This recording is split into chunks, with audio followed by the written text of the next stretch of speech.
Di gereja kami, saudara, ada mantan artis. Mantan artis, dia adalah pemeran ibunya Sidul, saudara, ya.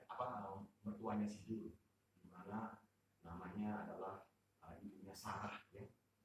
Datang ke gereja, biasalah namanya artis, ya. Pakai sanggul tinggi, saudara, pakai sepatu di mana nggak tahu 10 cm, 30 cm, saudara. Jalannya kutak takut, saudara, dia naik ke atas. Saudara, saya ingat hari Natal dia mengirimkan 2 lagu rohani, rohani. Saudara, satu ketika di rumah kami, dia ngobrol-ngobrol sama suaminya, sudah almarhum, suaminya mantan pengusaha, hamba Tuhan.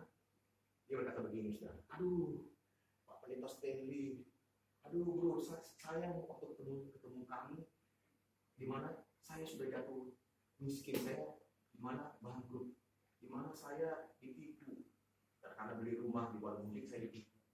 Aduh, kalau ketemu saya masih kaya. Coba kalau dulu Pak Stanley ketemu saya masih jaya, itu ruko saya bayar, bahkan kita beli ruko itu. Bahkan juga ruko itu kita pasang AC, full karpet sekalian, full WC sekalian. Saudara, saya goyang kepala. Dia ngomong pokoknya, kenapa Pak Stanley nggak dulu ketemu saya? Kenapa sekarang baru ketemu saya? Kalau saya masih berada, waduh, harta saya yang mati saya ember kali ini. Harta saya yang saudara, waduh, itu nggak ada artinya Pak Stanley. Harga ruko itu kecil Pak Stanley. Bahkan segala macam perlengkapan fasilitas musik, saya kasih keyboard Roland yang bagus, segala macam yang terbaru. Meskipun kita GSK Labora pernah memiliki, dari body service keyboardnya Roland BK33 juga terbaik, sudah terbaik. Saya goyang kepala ketika ngomong begitu, saudara, saya tersenyum. Saya berdoa dalam hati saya, kejar dengan Roh Kudus. Tuhan, kasihanilah hamba-Mu ini. Orang ini belum berdamai dengan Allah. Orang ini belum siap untuk masuk ke kekekalan. Masih memikirkan hartanya yang buruk. Dia belum berdamai dengan Allah. Orang yang berdamai dengan Allah otomatis bisa menerima sebuah kenyataan, fakta yang miris, yang tepat, yang paling pahit sekalipun dalam hidupnya. Haleluya. Amin. Amin. Orang yang sudah berdamai dengan Allah bisa menerima kegagalannya. Saya tersenyum, saya bilang, Ibu, nggak usah bicara yang dulu, Bapak. Bicara yang sekarang real, yang nyata, yang sekarang Ibu ada di dunia mana, alam mana. Banyak orang-orang belum berdamai dengan Allah, sehingga mereka belum dipersiapkan, mereka belum mempersiapkan diri untuk masuk ke kekekalan. Karena itu pada siang hari kita akan belajar beberapa hal kemudian pada siang hari ini. Berdamai dengan Allah sebagai persiapan untuk kekekalan. Ya, mari kita baca di sini dalam 2 Korintus 5 ayat 19 sampai dengan 20. Firman Tuhan saya ambil di sini. Kita akan baca 2 nats. 2 Korintus 5 ayat 19 dan 20 sampai dengan 20 dan Roma 5 ayat 10. Sebab jikalau kita ketika masih seteru diperdamaikan dengan Allah oleh kematian anaknya, lebih-lebih kita yang sekarang telah diperdamaikan pasti akan diselamatkan oleh hidupnya. Roma 5 ayat 10. Sebab Allah mendamaikan dunia dengan dirinya oleh Kristus dengan tidak memperhitungkan pelanggaran mereka. Dia telah mempercayakan berita perdamaian itu kepada kami. Jadi kami ini adalah utusan-utusan Kristus. Seakan-akan Allah menasihati kamu dengan perantaraan kami. Dalam nama Kristus kami meminta kepadamu, berilah diri didamaikan dengan Allah. Paulus berbicara tentang dirinya sebelum ia bertobat dan masih menganiaya orang-orang Kristen pada waktu itu. Demikian juga halnya sama dengan kita. Ketika kita belum bertobat, kita masih menjadi seteru Kristus, masih berbuat dosa duniawi, maka semuanya telah diperdamaikan dengan Allah oleh kematian anaknya, Yesus Kristus. Perkara ini cukup jelas bahwa Tuhan Yesus mati bagi semua orang, bukan hanya untuk sebagian orang saja. Alkitab dengan cukup jelas ini menegaskan, mengatakan, garis bawahi kalimat, jikalau kita ketika masih seteru diperdamaikan dengan Allah oleh kematian anaknya, pasti akan diselamatkan oleh hidupnya. Roma 5 ayat 10. Kita mengetahui bahwa yang menulis ayat ini jelas adalah Rasul Paulus yang dahulu sebelum bertobat namanya adalah Saulus. sebagai penganiaya orang-orang Kristen. Dia menyatakan demikian. Perkara ini harus diketahui oleh dunia bahwa Paulus mendapatkan mandat, kepercayaan untuk menyampaikan berita ini. Berita tentang Injil keselamatan. Bagaimana manusia sebelum dia bertobat, ketika masih seteru Kristus, dia sudah diperdamaikan oleh Allah. 2 Korintus 5 ayat 16 dengan 20. Karena Paulus dan orang-orang percaya yang terpanggil adalah utusan-utusan Kristus. Dan tadi Paulus memberikan nasihat kepada orang-orang percaya yang sudah percaya kepada Tuhan. Berilah dirimu didamaikan dengan Allah.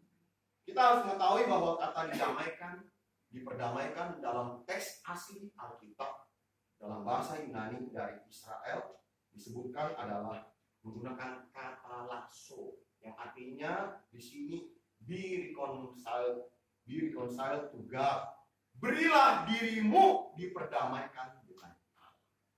Saudara, kalau kita membaca Alkitab bahasa Inggris, baik terjemahan The Good News Bible, terjemahan The Gideon's Bible, terjemahan New King James, terjemahan King James. Saya ada Alkitab asli dari Israel, saudara, dari terjemahan New King James. Saudara, itu menggunakan kata be reconciled to God. Sama, artinya di sini reconcile. Reconcile artinya rekonsiliasi, diperdamaikan atas inisiatif dari Allah ketika kita masih dalam dosa sebagai manusia seperti Kristus. Sudah ngetos, sampai si ngetos, lanjut ya. Kalau nggak ngetos ya, itu udah banget lah.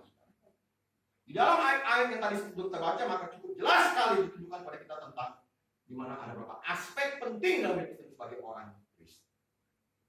Jadi saya mau jelaskan, ada banyak orang-orang yang belum didamaikan dengan Allah.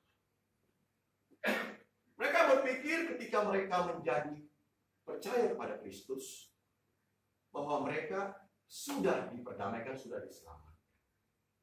Saudara, sehingga teologi memformat hal ini menjadi sebuah bingkai kerangka bahwa asal percaya pasti selamat, masuk surga. Itu sih ngawur. Karena ketika kita diperdamaikan, diselamatkan, ini baru dari pihak Allah. Kita nggak boleh berhenti sampai di situ. Dalam kalimat kata lasso, be reconciled to God, di sini ketika kita diselamatkan, artinya dalam komposisi bahasa aslinya, kita nggak boleh berhenti hanya sampai ketika Allah berinisiatif menebus kita, ketika kita masih seteru Kristus, kita masih menjadi musuh Allah, diselamatkan atas inisiatif Allah. Tidak boleh berhenti, tetapi kita harus menindaklanjutinya. Ada hal yang berikut, di mana kita harus memberikan diri kita diperdamaikan dengan Allah. Makanya dalam ayat berikut dikatakan, berilah dirimu untuk didamaikan. Artinya apa di sini? Ada tanggung jawab dalam hidup kita sebagai orang percaya yang sudah diperdamaikan atas inisiatif Allah. Tanggung jawab di mana bukan hanya sekedar mengaku, di mana sebuah pengakuan, di mana mengaku bahwa menerima mandat bahwa Yesus itu adalah juru selamat yang menebus dosa kita. Namun di sini ada tindak lanjut, ada tanggung jawab di mana kita harus betul-betul menyerahkan diri kita untuk betul-betul diperdamaikan dengan Allah melalui iman yang standar, iman percaya yang standar, artinya di mana menggelar kehidupan setiap hari sesuai dengan kehidupan Tuhan Yesus 2000 tahun yang lalu ketika dalam 3,5 tahun pelayanan di dunia ini. Itulah iman standar, sebuah tuntutan yang tidak bisa dibantah, tuntutan yang tidak bisa kita hindari, tuntutan yang tidak kita bisa tawar-menawar kalau kita mau betul-betul masuk ke dalam berkat Allah. Menggelar kehidupan seperti Yesus artinya setiap hari kita berubah, bertobat, tiara, berpikir seperti pola berpikir Kristus. Dalam Kolose pasal 3 ayat 10, kita harus memikirkan perkara-perkara yang di atas. Dalam bahasa aslinya adalah pronesto. Artinya betul-betul kita berpikir, kita menghayati, kita berkata-kata, kita menjiwai bahwa Kita harus seperti Yesus. Saudara ngerti? Ngerti? Saya melihat ada banyak orang Kristen yang terformat dengan konsep teologi yang salah. Oh, saya sudah dibaptis, saya sudah percaya Yesus. Saya sudah mengakui dia, menerima mandat bahwa dia adalah juru selamatku. Itu nggak salah. Tetapi engkau tidak boleh berhenti sampai di situ. Karena hidupmu itu harus ada tindakan iman secara konkret melalui iman standar, di mana engkau harus memberi dirimu, berjuang, berupaya untuk betul-betul tingkah lakumu, cara berpikirmu, cara ngomongmu, cara mulutmu diperdamaikan dengan Allah. Ngerti? Ngerti? Makanya saya nggak heran kalau orang Kristen sudah puluhan tahun nggak mengalami perubahan. Tapi di Skyward Laboran nggak ada. Haleluya.